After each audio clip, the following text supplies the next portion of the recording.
आप सभी को का अभिनंदन है। और आज इस प्रेस वार्ता में बैठे आदरणीय प्रदेश अध्यक्ष श्री दीपक प्रकाश जी, आदरणीय प्रदेश के महामंत्री श्री आदित्य साहू जी, जन आशीर्वाद यात्रा के प्रभारी आदरणीय बाल मुकुंद सहाय जी और मीडिया के हमारे प्रभारी शिव पूजन जी। मैं सबसे पहले आज इस प्रेस वार्ता के माध्यम से लगातार 2 दिनों से जो जन आशीर्वाद यात्रा चल रहा है, उस यात्रा में जो सम्मान, जो स्नेह, जो आशीर्वाद कोडरमा से चलकर रांची के विभिन्न समाज, विभिन्न वर्ग, विभिन्न जाति, हर धर्म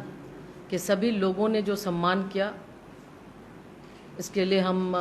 अपनी ओर से, पार्टी की ओर से उनके प्रति आभार और धन्यवाद ज्ञापित करते हैं। साथ ही साथ जन आशीर्वाद यात्रा 16 से शुरू होकर 19 तारीख तक है और इस आशीर्वाद यात्रा के माध्यम से मुख्य रूप से जो आदरणीय प्रधानमंत्री जी का, जो भारतीय जनता पार्टी का एक हमारा सोच है, इस मंत्रिमंडल के बाद, गठन के बाद ये चीज़ दिखता है। तो हम मंत्रिमंडल गठन हुआ है, इस पर भी आदरणीय प्रधानमंत्री जी के प्रति भी आभार व्यक्त करते हैं, हमारे राष्ट्रीय अध्यक्ष जी के प्रति आभार व्यक्त करते हैं, प्रदेश अध्यक्ष जी, प्रदेश पूरी टीम के प्रति आभार व्यक्त करते हैं कि ये सम्मान झारखंड की एक बेटी और एक साधारण परिवार में जन्मे इतना बड़ा सम्मान उन्होंने दिया है। इसके लिए कोटिशः प्रधानमंत्री जी, राष्ट्रीय अध्यक्ष जी और प्रदेश अध्यक्ष जी सहित पूरी टीम के प्रति आभार और धन्यवाद देते हैं। और इस मंत्रिमंडल की बात अगर हम करें तो इस मंत्रिमंडल में अभी जैसा कि आपको प्रदेश अध्यक्ष जी ने बताया कि इस मंत्रिमंडल में पूरा भारत दिखता है। भारत के हर कोने से, हर वर्ग का प्रतिनिधित्व इस सरकार में है और चाहे युवा हो, महिला हो या अन्य सभी समाज के सभी लोगों का समावेश इस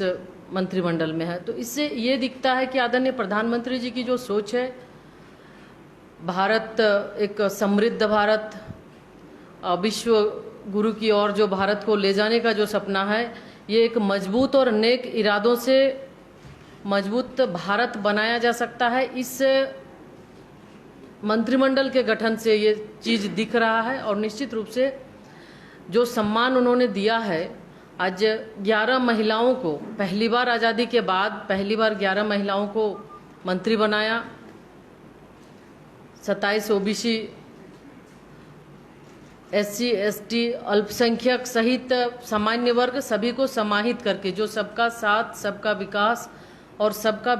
विश्वास का जो हमारा मूल मंत्र है, जो नारा है, वो उसमें साकार दिखता है। तो जो विश्वास आदरणीय प्रधानमंत्री जी ने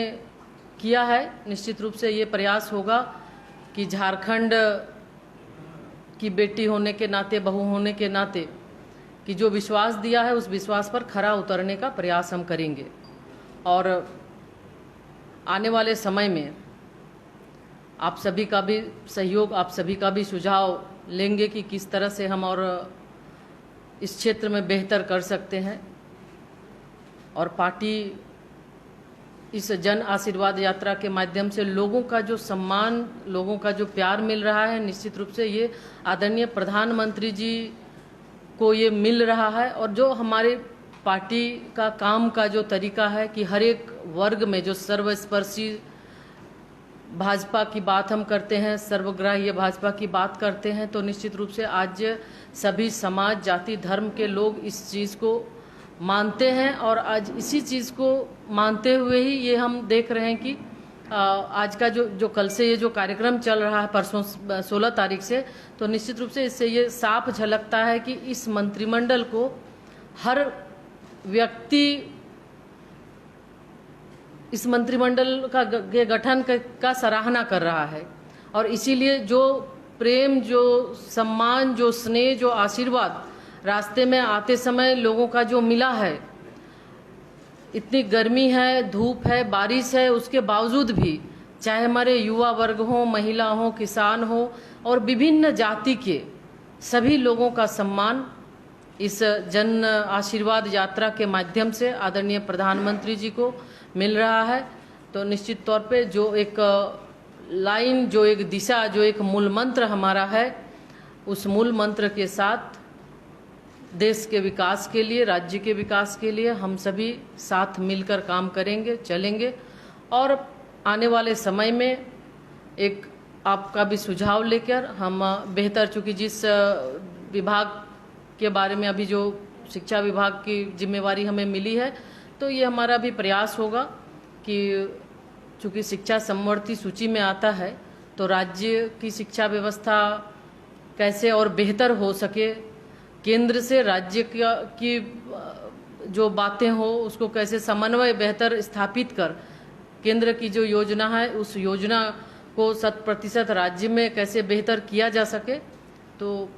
ये हम प्रयास करेंगे। और इसमें हमें लगता है कि आप सभी मीडिया के साथियों का भी इसमें सहयोग रहेगा,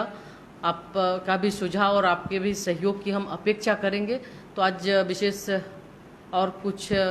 न बताते हुए, चूँकि जिस तरह से लोगों का सम्मान मिला है, जो आशीर्वाद मिला है, हम आदरणीय प्रधानमंत्री जी के प्रति भी आभार व्यक्त करते हैं और सभी झारखंड के तमाम जनता के प्रति आभार व्यक्त करते हैं कि जो सम्मान, जो आशीर्वाद एक बेटी को दिया है, निश्चित रूप से इसके लिए बहुत बहुत धन्यवाद।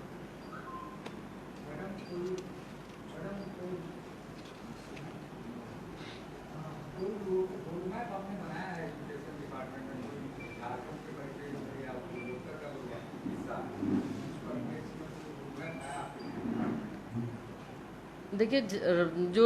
राष्ट्रीय शिक्षा नीति है, इस शिक्षा नीति में आदरणीय प्रधानमंत्री जी की जो सोच है, इस शिक्षा नीति में साफ झलकती है कि हम किस तरह से पूरे भारतवर्ष के अंदर आज अगर हम करें तो बहुत ड्रॉप आउट हो रहे हैं, पढ़ाई के प्रति लोगों का ध्यान नहीं है। तो एक भारतीय भाषाओं में बच्चों की पढ़ाई हो, उसके साथ साथ व्यावसायिक शिक्षा पर विशेष ध्यान दिया गया है कि सिर्फ शिक्षा किताबी ना हो, रोजगार परक शिक्षा हो। तो इस राष्ट्रीय नीति में बहुत साफ ये रोजगार परक शिक्षा की बात की गई है। और हमेशा आप देखते होंगे कि ये प्रधानमंत्री जी की भी जो सोच है कि